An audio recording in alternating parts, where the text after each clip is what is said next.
Channel cook with Srujani. ಇವತ್ತು ಮೊಟ್ಟೆ ಜೊತೆ ಬದನೆಕಾಯಿ ಮತ್ತೆ ಆಲೂಗಡ್ಡೆ ಹಾಕಿ ಒಂದು ಪಲ್ಯ ತೋರಿಸ್ಕೊಡ್ತಾ ಇದ್ದೀನಿ.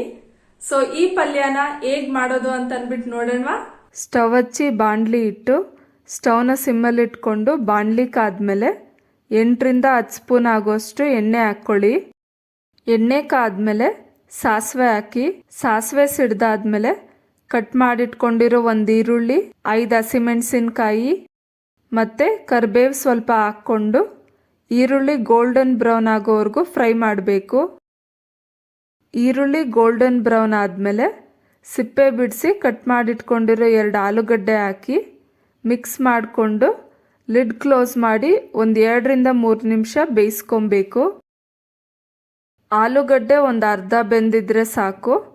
ಈಗ ಕಟ್ ಮಾಡಿಟ್ಕೊಂಡಿರೋ 3 ಬದನೆಕಾಯಿ ಹಾಕಿ ಚಿಟಿಕೆ ಅರಿಶಿನ ಪುಡಿ ಹಾಕ್ಕೊಂಡು ಮಿಕ್ಸ್ ಮಾಡಿ 2 ತರಕಾರಿನೂ ಚೆನ್ನಾಗಿ ಬೇಯೋವರೆಗೂ ಲಿಡ್ ಕ್ಲೋಸ್ ಮಾಡಿ ಬೇಯಿಸ್ಕೊಳ್ಳಿ.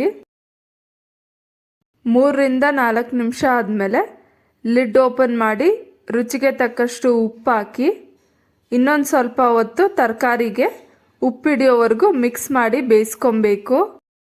ಈಗ 2 ತರಕಾರಿ ಬೆಂದಿದೆಯಾ ಅಂತ ಚೆಕ್ ಮಾಡಿ, ಬೆಂದಿದ್ರೆ ಮೊಟ್ಟೆ ಒಡೆದಾಕ್ಕೊಬೇಕು. ನಾನಿಲ್ಲಿ 6 ಮೊಟ್ಟೆ ತಗೊಂಡಿದ್ದೀನಿ.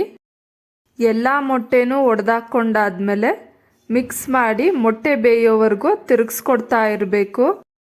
ಇದು ತುಂಬಾ ಡಿಫ್ರೆಂಟ್ ಆಗಿರುತ್ತೆ ಮತ್ತು ತಿನ್ನೋದಕ್ಕೂ ಟೇಸ್ಟಿಯಾಗಿರುತ್ತೆ. ನಾವು ಚಪಾತಿಗೆ ಈ ರೀತಿ ಮಾಡ್ಕೊಬೋದು, ಇಲ್ಲ ಅಂದರೆ ಅನ್ನ ರಸ ಮಾಡಿದಾಗ ಪಲ್ಯದ ಥರನೂ ಮಾಡ್ಕೊಬೋದು. ಮೊಟ್ಟೆ ಎಲ್ಲ ತರಕಾರಿ ಜೊತೆ ಚೆನ್ನಾಗಿ ಮಿಕ್ಸ್ ಆಗಬೇಕು, ಅಲ್ಲಿವರೆಗೂ ತಿರುಗಿಸ್ಕೊಡ್ತಾ ಇರ್ರಿ.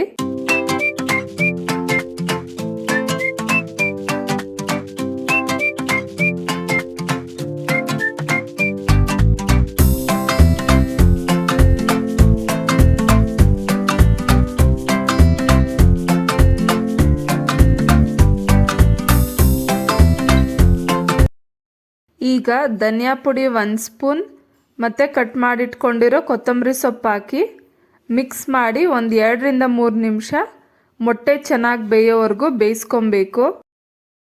ಮೊಟ್ಟೆ ಎಲ್ಲ ಚೆನ್ನಾಗಿ ಬೆಂದಿದೆ, ಸ್ಟವ್ ಆಫ್ ಮಾಡಿ. ಈಗ ಚಪಾತಿ ಜೊತೆ ತಿನ್ನೋದಕ್ಕೆ ಮೊಟ್ಟೆ ಪಲ್ಯ ರೆಡಿಯಾಗಿದೆ. ಸೊ ನೋಡಿದ್ರಲ್ಲ ಫ್ರೆಂಡ್ಸ್, ಮೊಟ್ಟೆ ಪಲ್ಯ ಮಾಡೋದು ಹೇಗೆ ಅಂತ ಅಂದ್ಬಿಟ್ಟು ಬದನೆಕಾಯಿ ಮತ್ತೆ ಆಲೂಗಡ್ಡೆ ಜೊತೆ. ನೀವು ಒಂದ್ಸಲ ಟ್ರೈ ಮಾಡಿ ನೋಡಿ, ಹೇಗ್ ಬಂತು ಅಂತ ಕಮೆಂಟ್ ಸೆಕ್ಷನ್ ಅಲ್ಲಿ ಶೇರ್ ಮಾಡಿ. ಮತ್ತೆ ಈ ವಿಡಿಯೋ ನಿಮ್ಗೆ ಇಷ್ಟ ಆದ್ರೆ ಲೈಕ್ ಮಾಡಿ, ಶೇರ್ ಮಾಡಿ.